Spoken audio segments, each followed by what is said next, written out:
வசனம் கவனிச்சிங்கன்னா, பிறவி கூட ஒருத்தர் இருக்கிறான்.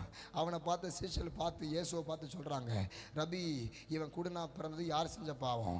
இவன் செஞ்ச பாவமா, இவனை பெற்றவங்க செஞ்ச பாவமானு கேட்குறாங்க. ஆனால் இயேசு சொல்லுகிறா, இவன் தேவனுடைய கிரியைகளை வெளிப்படும்படிக்கு இப்படி பிறந்திருக்கிறான்கிறார். அப்படின்னா என்ன அர்த்தம்? எசேக்கியாவுக்கு வியாதியை கொடுக்குறாரா? சில நேரம் யோபுவுக்கு வியாதியை கொடுக்குறாரா? சில நேரம் பிறவி கூடனாகவே அவன் வாழ்க்கை பயணம் போகிறதா? கர்த்தர் ஒரு நாள் அவங்களை இப்படி பிறக்க வச்சது முடிவல்ல.